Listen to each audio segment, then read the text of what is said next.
So today we will discuss regarding imperfection in solid.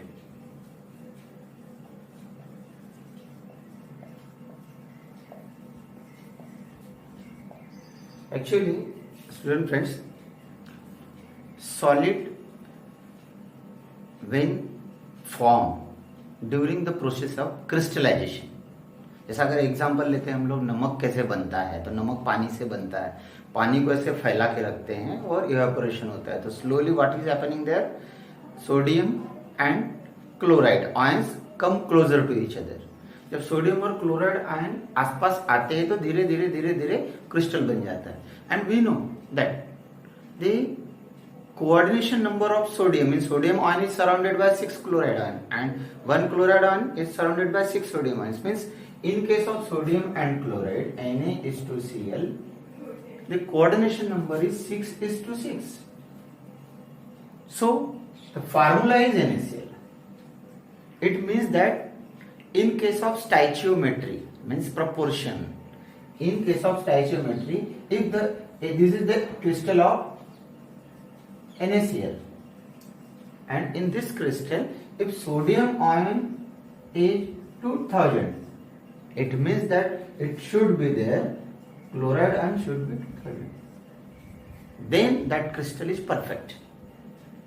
So during crystallization what is happening, either cation or anion is missing from its own side, either missing from own side and present in the interstitial side, or there is possibility that cation and anion both are missing from the side.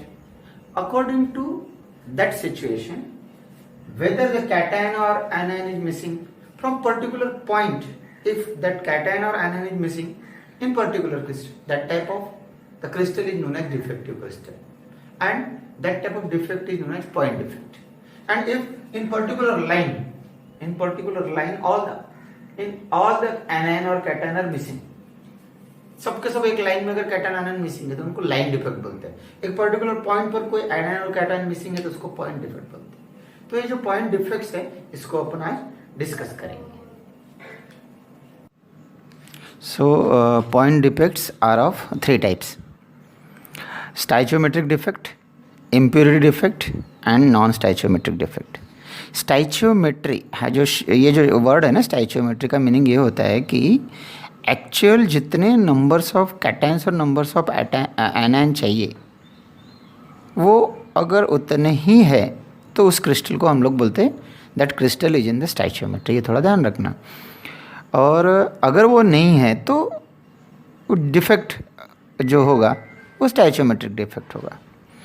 और impurity defect मतलब कोई नई अगर impurity यानी new impurities introduce there और उसकी जगह अगर बदल जाती है या फिर वो वहाँ पर क्रिस्टल में जो नहीं होना चाहिए वो कुछ वहाँ पर है, so that is the impurity, that is the impurity defect. And next one is the non stoichiometric defect. Non stoichiometric defect is again related with the stoichiometric defect, लेकिन that is only in relation with the number of cation and anion. Simple, जैसा metal ज़्यादा होगा positive ion ज़्यादा हो सकते हैं या negative ion ज़्यादा हो सकते हैं, ऐसे. ये थोड़ा सा डिफरेंस है, इसको आप लोगों को समझना है. So stoichiometric defect number 1, the first one is the vacancy defect. Vacancy defect means what, कोई भी क्रिस्टल लैटिस में वैकेंट पोजीशन है, वो है ही नहीं, जो आयन होने चाहिए वो है ही नहीं. तो उससे क्या होगा, this result in the decrease of the density. Density कम हो जाएगी ना, डेंसिटी मास अपॉन वॉल्यूम, तो डेंसिटी कम हो जाएगी. तो वैकेंसी डिफेक्ट से डेंसिटी कम होती है, ध्यान रखना. और ये हमेशा क्वेश्चन आता है आपको CBSE एग्जामिनेशन में. Then next one is the interstitial defect. Interstitial defect मतलब जैसे स्ट्रक्चर है, उस स्ट्रक्चर में एक्चुअली जहाँ पर जगह है उस आयन की रहने की जगह, वो वहाँ से हट के दूसरे का चला जाता है. मतलब आप देखो इस फिगर में दिखेगा आपको कि जहाँ पे रहना चाहिए वहाँ नहीं, वो दूसरी जगह है. So that occupies the interstitial site, इसलिए उस टाइप के डिफेक्ट को बोलते हैं इंटरस्टिशियल डिफेक्ट.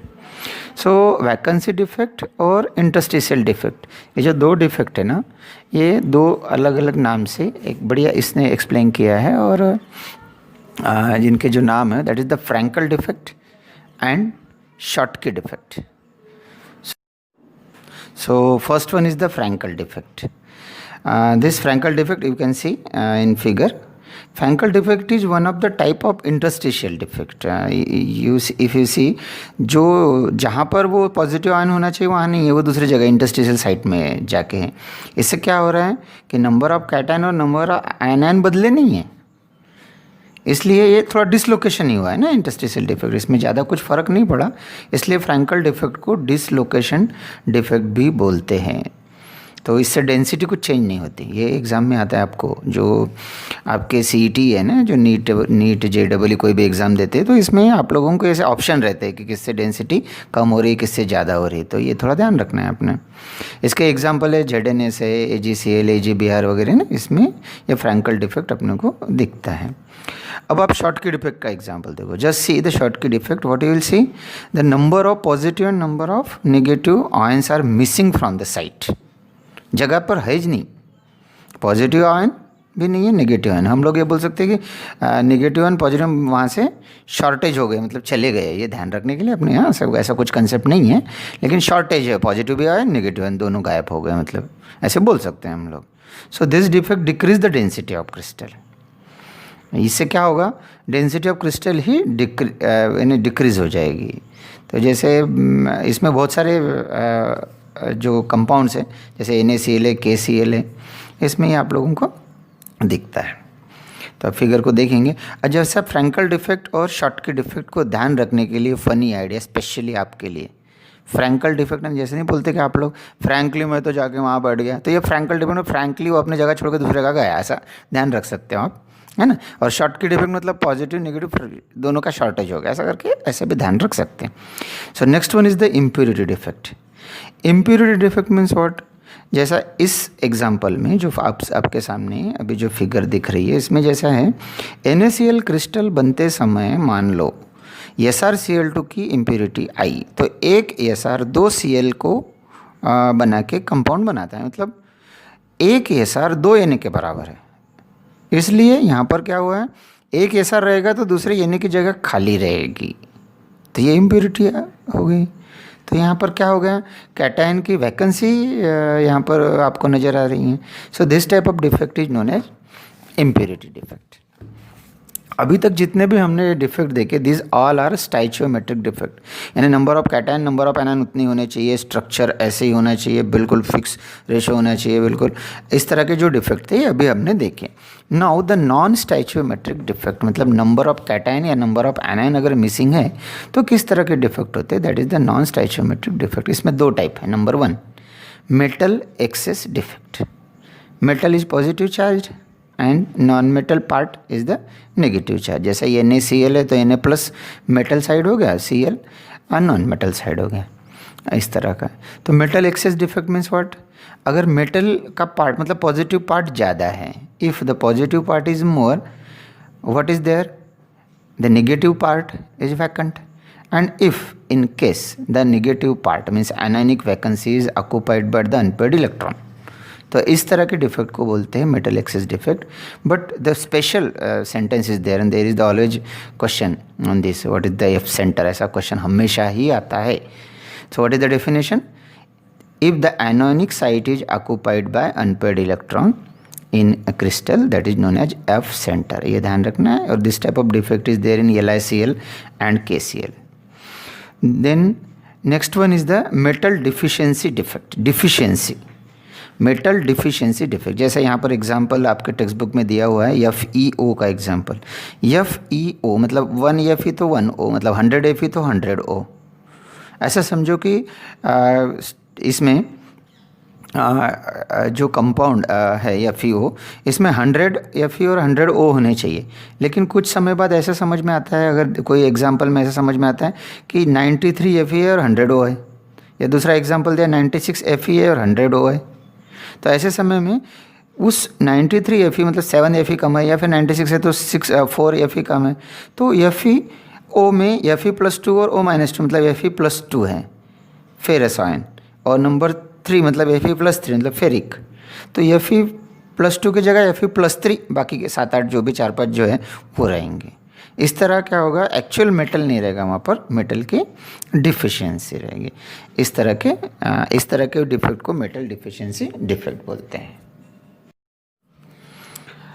इलेक्ट्रिकल प्रॉपर्टी की एक पर्टिकुलर रेंज होती है, जैसे 10⁻⁻20 टू 10⁻7 पर ओम पर मीटर। तो सॉलिड को क्लासिफाई किया गया है, हमारे को पता है इंसुलेटर, सेमीकंडक्टर और कंडक्टर इसमें। तो टेक्स्ट बुक में थोड़ा सा करेक्शन है, वो देख लेना आप लोग सेमीकंडक्टर के इसमें। कंडक्टर की जो रेंज है, यानी कंडक्टिविटी रेंज है, that conductivity range is in between 10⁻4 to 10⁻7 per ओम पर मीटर, उसको कंडक्टर बोलते हैं। इंसुलेटर की रेंज है 10⁻⁻20 टू 10⁻10 पर ओम पर मीटर। तो फिर बचा क्या, सेमीकंडक्टर। तो सेमीकंडक्टर की रेंज इन बिटवीन होनी चाहिए, वो फिगर को थोड़ा सा देख लेंगे आप लोग। So the semiconductor range is 10⁻10 to 10⁻4, ये थोड़ा सा रेंज है सेमीकंडक्टर की। उसके बाद नेक्स्ट इसमें आती है band theory regarding the conductor, semiconductor and insulator in case of band theory. Actually, this band theory gives the idea about the valence band and conductance band. Valence band क्या है और conductance band क्या है, इसके बारे में अपने को बैंड थ्योरी आइडिया देते हैं, किसी भी क्रिस्टल के बारे में, किसी भी मेटल के बारे में। We know that metals are conductor. How this metals are conductor, metals कैसे कंडक्टर होते हैं, अब ये समझने के लिए हमारे को किसी भी मेटल का एग्जांपल लेना पड़ेगा। अगर कोई भी हम एग्जांपल लेते हैं, कोई भी, जैसा आयरन मेटल है या बेस्ट है एल्यूमिनियम मेटल, हम समझने के लिए एल्यूमिनियम मेटल का एग्जांपल लेते हैं, एल्यूमिनियम। ओके, ये आयरन को थोड़ा सा छोड़ देते हैं, हम लोग एल्यूमिनियम का एग्जांपल लेते। Aluminium atomic number 30, the electronic configuration is 2, 8 and 3. So 2, 8 and 3 means in the first shell 2 electrons, second shell 8 electrons, and in third shell 3 electrons.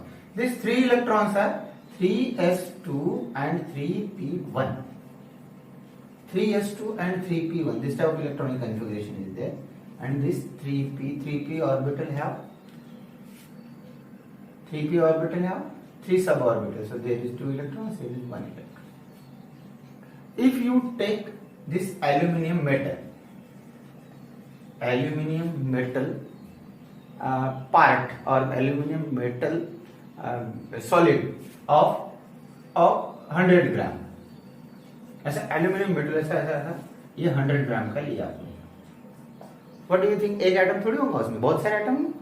If you imagine that if there is 2000 atoms, example उसमें 2000 atoms है, तो 2000 atoms में एक atom में ये स्थिति है, तो 2000 एटम होंगे तो 2000 multiplied by this 3 equal to 6000 electrons होंगे ना। 2000 एटम होंगे तो 6000 इलेक्ट्रॉन्स होंगे। अब इनको अगर लेते हैं हम ऐसे थर्ड शेप, इसको ऐसे पकड़ा, तो this is the 3p shape and this is 2s। We know that both are same shell, एक ही सेल है ना, तो एक ही सेल है तो क्या होगा, इनका डिस्टेंस बहुत कम होगा, इसमें डिस्टेंस बहुत कम होगा, यहाँ पे 2 इलेक्ट्रॉन है और यहाँ पर 1 इलेक्ट्रॉन है, और ऐसे 2000 इमेजिन करो, ऐसे बहुत सारे, तो क्या होगा, इस पोर्शन में ज्यादा इलेक्ट्रॉन बन जाएंगे, और यहां तक अगर ये पोर्शन लेते हैं तो इस पोर्शन में बहुत ज्यादा इलेक्ट्रॉन्स हो जाएंगे, यानी 6 multiplied by 2000 equal to 6000 electrons इस पोर्शन में बन जाएंगे, ये पोर्शन में, और इसके कनेक्टेड ये दोनों खाली है, so these are empty, so there is the possibility that this electron easily jump, easily यहां से आ जाएंगे, इसलिए एल्यूमिनियम बेस्ट कंडक्टर है। बाकी के जो है वो अभी हम लोग मैं बैंड थ्योरी पढ़ते समय हमने ये पढ़ा है कि किस तरह जो पार्शियली फिल्ड और फिल्ड बैंड कैसे बनते हैं और कैसे ओवरलैपिंग होते हैं। एक्चुअली क्या है, सेम अगर सेम अगर शेल है तो पॉसिबिलिटी ये ज़्यादा होती है कि जो इलेक्ट्रॉन्स का जंप अगर होता है कंडक्शन बैंड में, जो खाली वाले बैंड में, वो जल्दी हो सकता है, इसलिए वहाँ पर उस तरह के जो भी एलिमेंट है वो मेटल की प्रॉपर्टी शो करते हैं। और एक से दूसरे शेल में अगर ऐसी सिचुएशन है कि पहले वाले शेल कम्प्लीटली फिल्ड है तो वहाँ पर भी वहाँ ज़्यादा पॉसिबिलिटी है। ऐसे मैक्सिमम टाइप में आपको देखेंगे इस तरह के इंसुलेटर। अगर थोड़ा सी कम गैप है तो सेमीकंडक्टर। लेकिन किसी भी सेमीकंडक्टर को उसमें इम्प्योरिटी ऐड करके कंडक्टर बना सकते हैं। और ऐसी जो प्रोसेस है, इस प्रोसेस को डॉपिंग बोलते हैं। ये हमेशा आता है एग्जाम में, इसको ध्यान रखना है। ऐसी प्रोसेस को डॉपिंग बोलते हैं। अब डॉपिंग करते समय क्या है, दो टाइप है। एक तो इलेक्ट्रॉन ज़्यादा होने वाली इम्प्योरिटी को उसमें डालो, या इलेक्ट्रॉन कम होने वाली इम्प्योरिटी को डालो। जैसा एग्जांपल लेते हैं कि सिलिकॉन और जर्मेनियम है, ये 14 ग्रुप के पीरियड टेबल के हैं। इसमें 4 इलेक्ट्रॉन है वैलेंस, और मान लो इसमें 15 ग्रुप की इम्प्योरिटी डालते हैं, तो देखिए 15 ग्रुप मतलब 5 इलेक्ट्रॉन, तो 1 इलेक्ट्रॉन ज़्यादा हो जाएगा। तो नेगेटिव टाइप में मतलब एन टाइप में जो भी कंडक्टर बनेंगे वो एन टाइप का होगा। और अगर इसमें 13 ग्रुप वाला कोई भी अगर डालते, जैसे बेरिलियम,